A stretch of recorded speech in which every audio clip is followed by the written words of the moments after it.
Today we're going to talk about the importance of preparing robust development appraisals, what should be included within the development appraisal, and the outcomes of not having a robust development appraisal.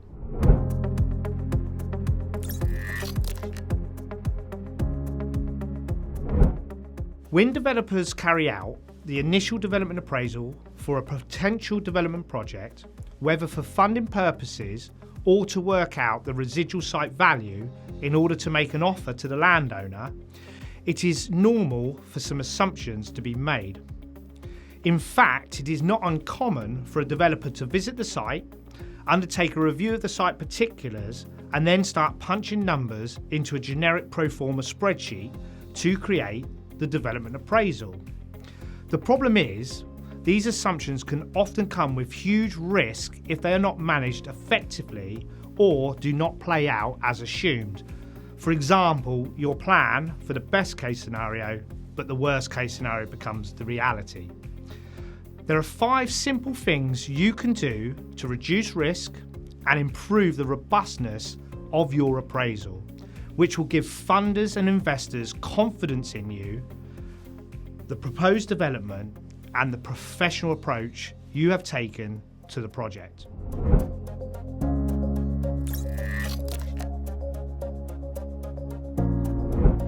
Number 1, dealing with the gross development value, otherwise known as the GDV.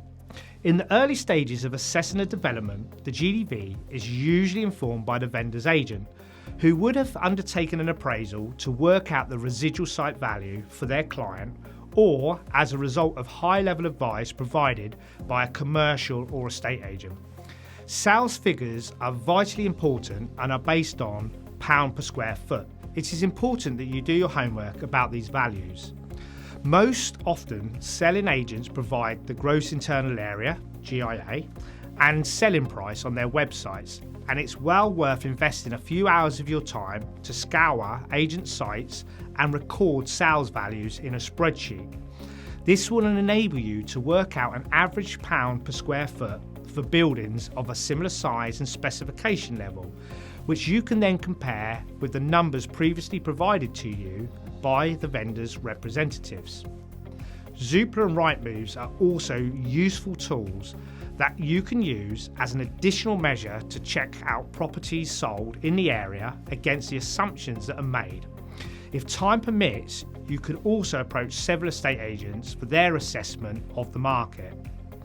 GDV for the development appraisal should be based on current value, and it is good to make the baseline clear in the development appraisal. For example, 3Q20, i.e. July to September 2020.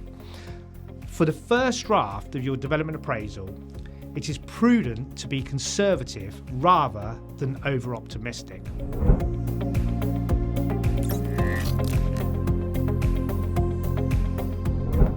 Number 2, the build costs. Selling agents and developers estimate build costs on pound per square metre at the development appraisal stage. Those with experience of delivering a consistent product over numerous development sites with reliable established supply chains will be able to determine the pound per square metre rate easily. However, developers without this background simply cannot. A common issue for both types of developer is comparable data.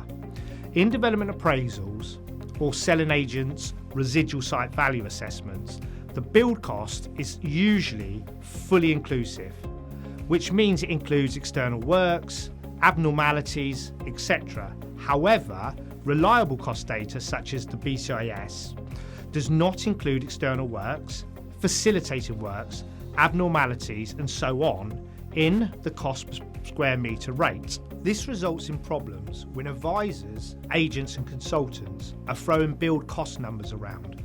After all, what do they all really mean? For example, does their number include preliminaries? Does it include contractors' overhead and profit? Or are you using construction management, or even doing it yourself? Do you have good access, or will you need specific specialist plant? Are there existing buildings, concrete slabs or hard standings to remove? Is the site in poor condition, requiring piling instead of stripped foundations? which would be assumed in the basic cost per square metre number. I'm sure you get the point. That is why it is a great idea to consult with a friendly, experienced quantity surveyor or cost consultant to provide high-level cost per square metre numbers in an order of cost estimate format, which will inform the build cost element or verify the assumptions you've made. Consultants that you potentially plan to work with on the development project will usually provide this information free of charge, also known at risk, because they invest their time in you now in the hope that you will choose them to use on your project.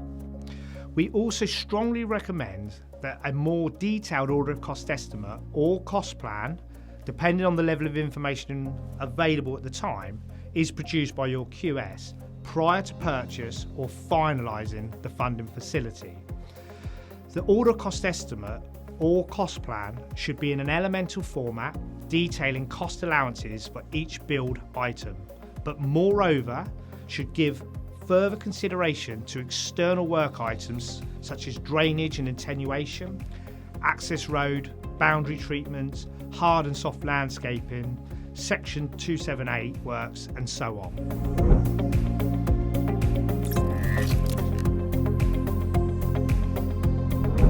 Number 3, dealing with abnormalities and site specifics. Abnormalities are potentially expensive site-specific risks that may occur on your project. There are several abnormalities that exist on all development projects, and these need early review as they can have a considerable cost implication. Here are a few that crop up commonly but are considered abnormal when using cost data. That means the cost of dealing with them must be added to the basic cost per square metre rate and external works applied.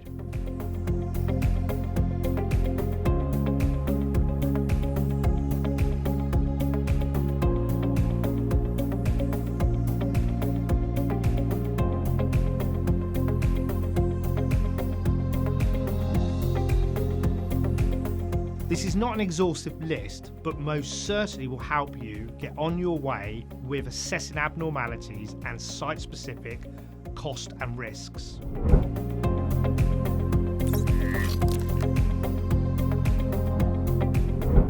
Number 4, professional fees. Each development project is unique and will therefore require input from different consultants and at a different level of effort.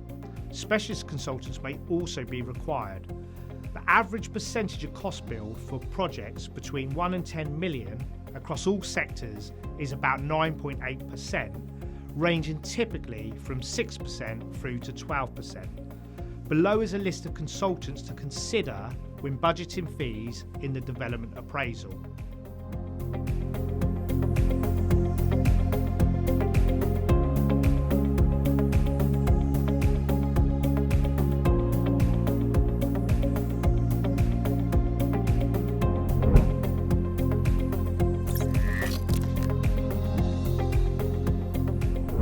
Number 5, other development costs, the one that catches out many a developer. Other development costs can end with a list as long as your arm. On screen is a list of some of the common costs that arise on residential developments. Once again, this is not an exhaustive list, but will most certainly get you started.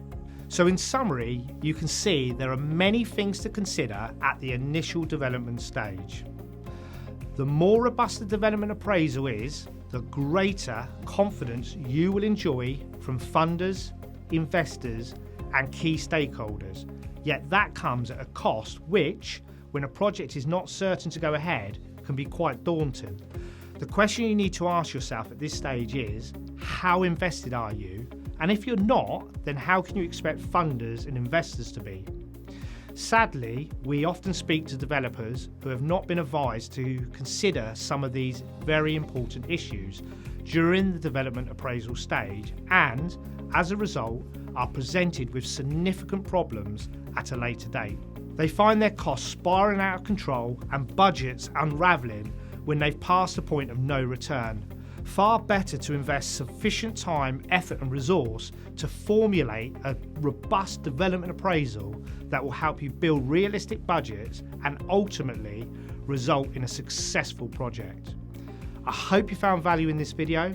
If you have any questions, please feel free to contact us, and we really look forward to hearing from you.